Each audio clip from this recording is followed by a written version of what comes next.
All right, so we have opened up this image and immediately you can see on the left, if you notice, Snapseed just puts this raw caption on your image. That means now we are editing a raw image.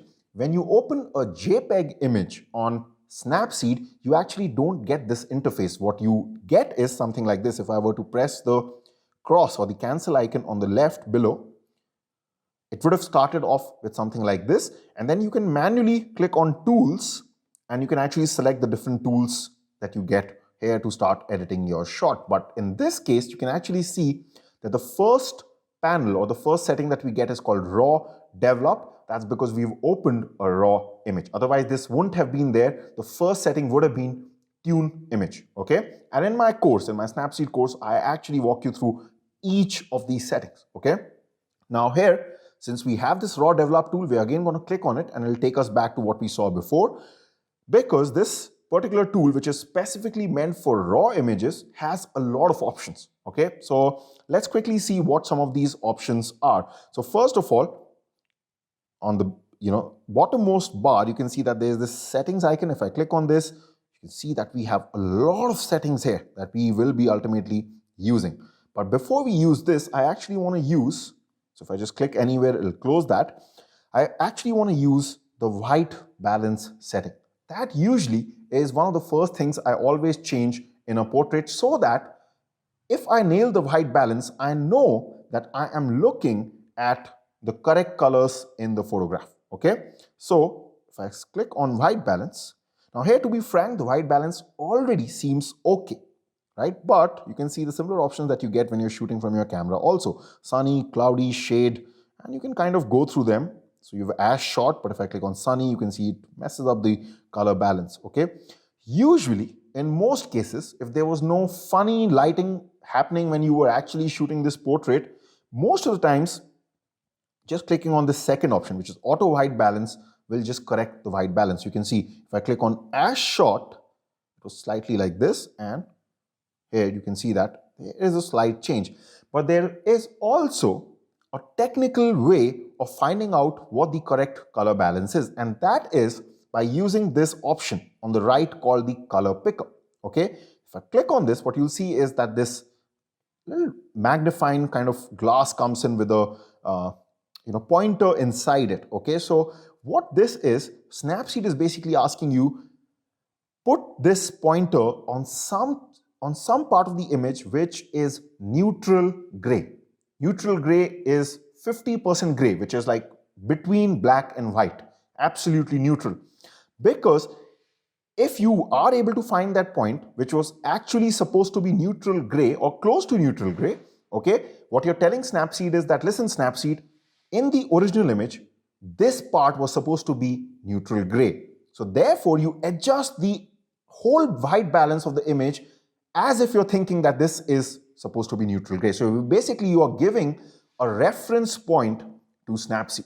Okay, this is why people use gray cards. They make the first shot that they take of their subject, they actually make them hold a gray card so that they can ultimately use that photo as a reference point later on to correct the white balance. Okay, it's also used for color correction. So here, usually I actually like to, if the eyes of the person are open, I actually like to just, the white part of the eye, that usually gives a very accurate representation of the 50% gray. Here, because our eyes are closed, we might just have to find, something like on her dress. So you can just move this around and we're seeing how the shot looks. So keep an eye on the circle that you see, okay? Because that circle will show you the color. And one of the downsides of Snapseed, it doesn't really tell you what 50% gray is, but you're kind of waiting till the time there is around a slightly darker gray, something like this, okay? So maybe something like this. Now let's just zoom out and let's see. Yeah, so you can see that this has produced a similar change to what the auto white balance did, which kind of raised the temperature up a bit. That means our auto white balance was doing a fairly okay job with correcting the white balance here. So I'm going to stick to that, and I'm just simply going to click on, so this was as shot, but we're just going to simply click on this. And this is a more accurate representation because I know the time when I was shooting this shot, it was very yellowish because I was shooting it during the golden hours when that whole sky basically turns into golden. Okay, so this is a much better representation of the colors that we had. And so we're done with the white balance part here. We're now going to go on to the settings, where we're going to just make some quick changes to the settings. So here I feel the exposure is fine. We don't really need to brighten or darken this. Otherwise I would have used the exposure slider. And how everything works in Snapseed is, so you select something like this, like I choose exposure, and then I have to, so to move between the settings, I have to move my finger vertically, okay, on my phone like this. And once you've selected the setting, to change the value of the settings, you have to move your finger horizontally, and you see it on the top like this. Okay. Again, I go into much more detail about the functioning of it inside my Snapseed course. Here I'm just going to be slightly quick about things. Okay. So one of the things I want to do here is change the highlights. Highlights refers to only those parts which are super bright in the photograph. Okay. For example, the sky here. What I feel is, because I did not use an off-camera flash here. Therefore, we are kind of facing that problem where we've lost details in the sky. We've already seen this in level 7 and level 8. So here, at least, I will try to recover some details in the sky by reducing the highlights. Okay, so let's do that. So you can see here, at least we've got some colors and details back from there. Yes, we've also lost some light on the subject, but don't worry, I'm going to show you an amazing tool for her body and for her clothes later on. Okay, right now we're kind of concentrating on the background behind. And anytime you want to just see the before and after, you can press this click, or rather touch this top right icon. So if I just click here, you can see this is what we started off with. And just a few tweaks have given us this.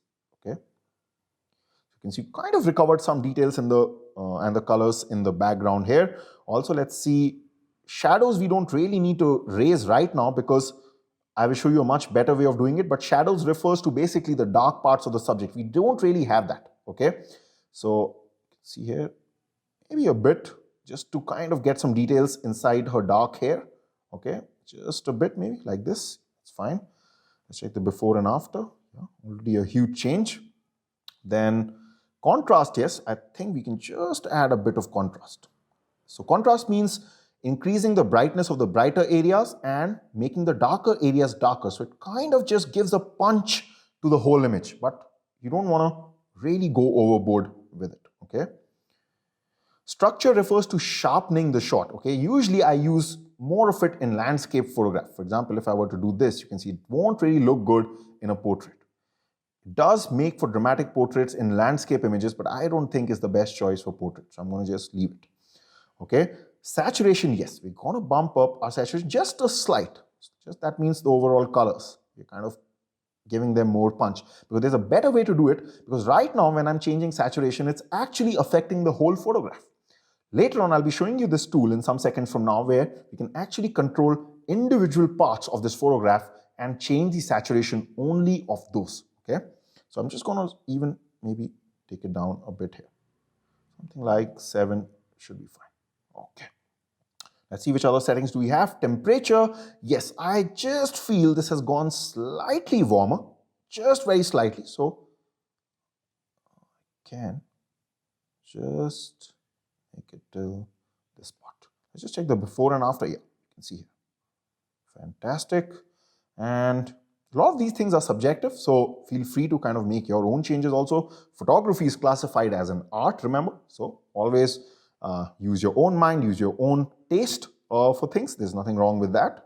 Right, so at this point, I would say we are pretty much done with this raw tool that Snapseed gives us. So I'm going to click on this check mark. And let's just quickly, now you can see that top thing disappears to see the before and after. So now how you can see before and after when you're on the main Snapseed window is just to long press the image. That's it, like this. And it'll show you the before. And if you leave your finger, it'll show you the after. Okay, so before and after. So kind of just made the whole scene a bit warmer, added some beautiful colors, got a bit out of the shadows, increased the contrast to add some punch, decreased the highlights in the sky to get more details, and that also has made a big difference. But the main change is going to come now. So what we're going to do is we're going to open up tools again. Now you can see there's so many tools here. Cropping, now usually I always crop my shots a lot, okay, because I usually don't get the framing correct when I'm shooting right from the camera itself. I always almost crop out everything, but this is one of those rare shots where I feel the framing is absolutely perfect. If you consider the negative space here, I don't think this shot needs any sort of cropping at all. We've got a decent headroom also above our head.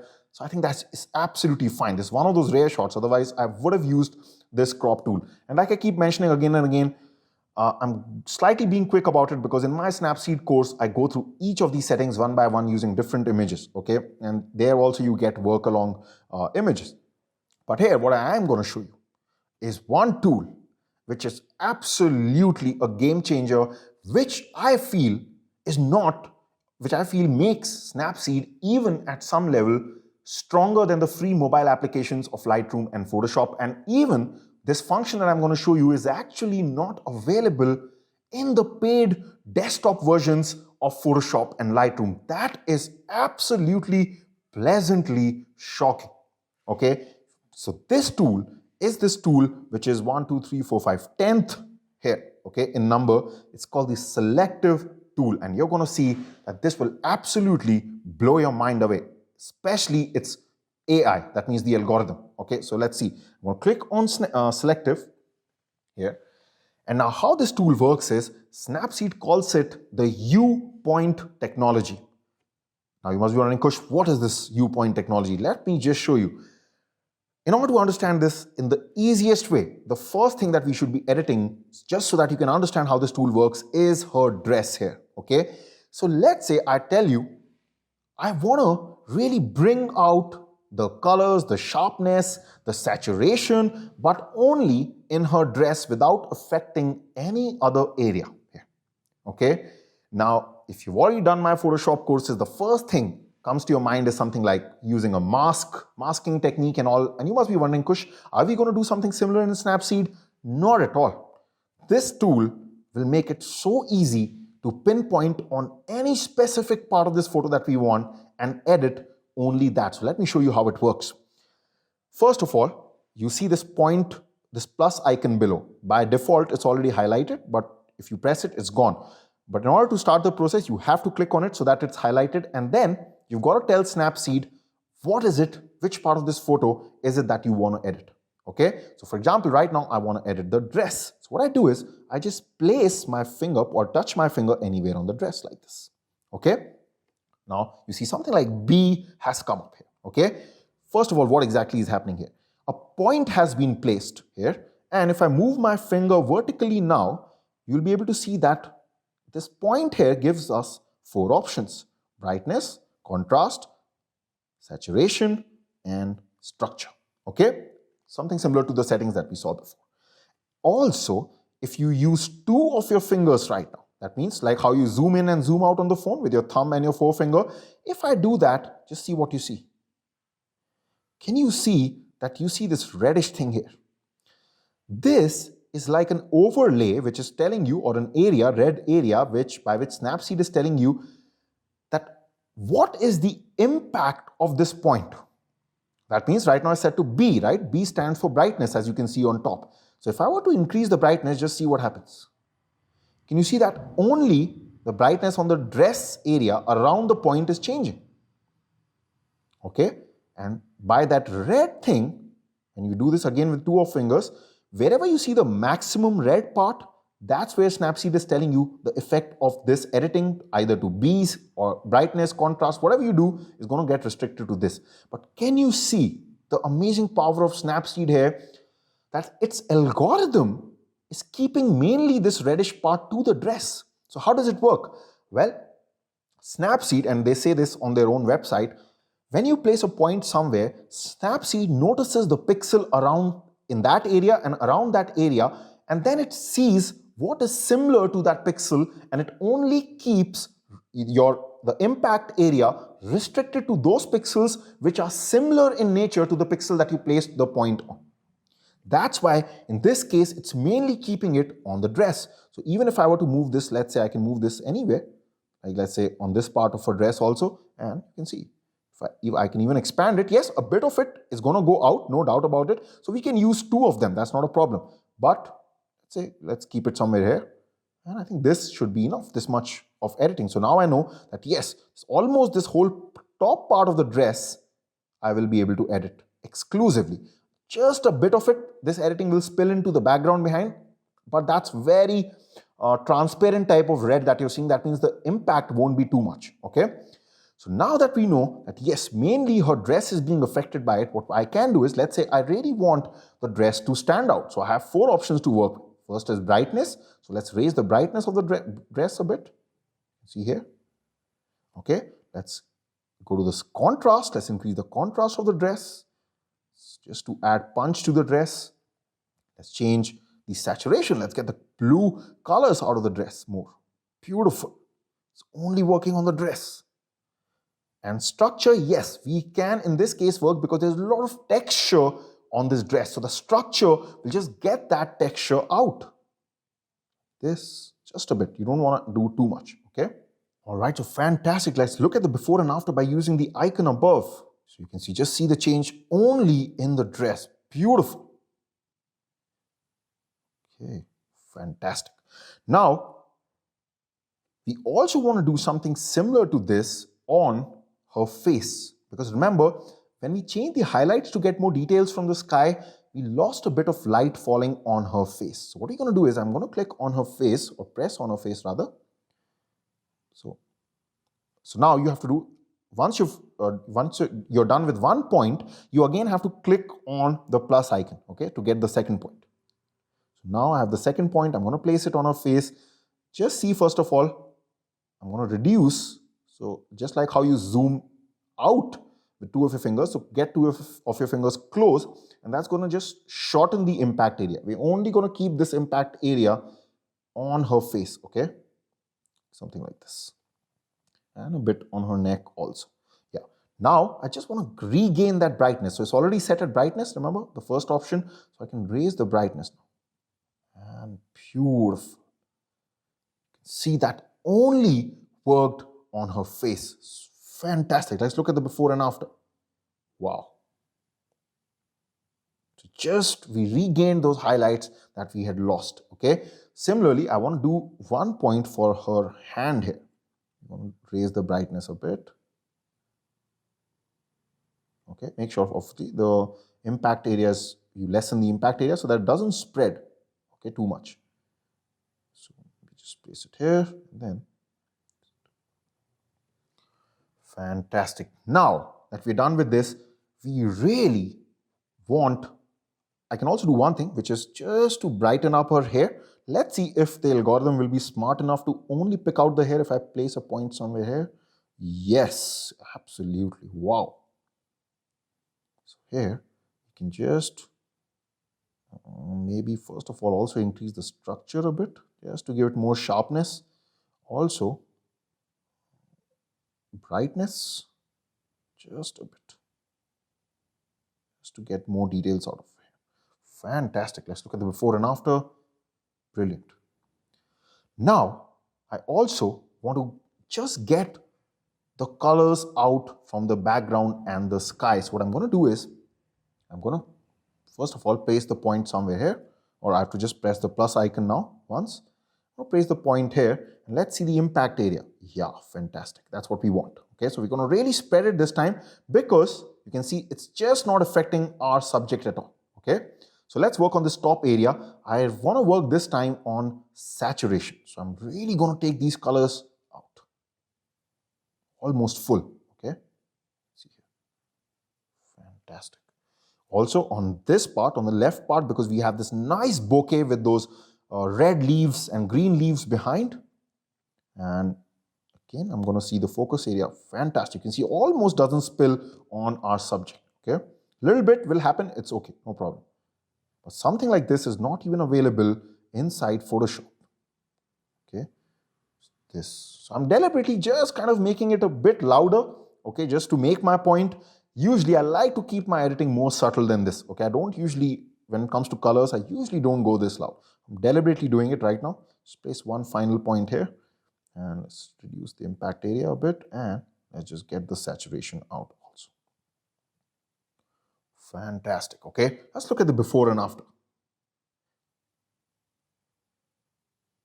Absolutely great. Okay, so I'm going to just press the check mark now.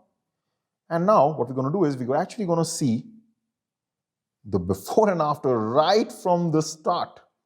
You can see this is the raw image that we started off things from, and boom.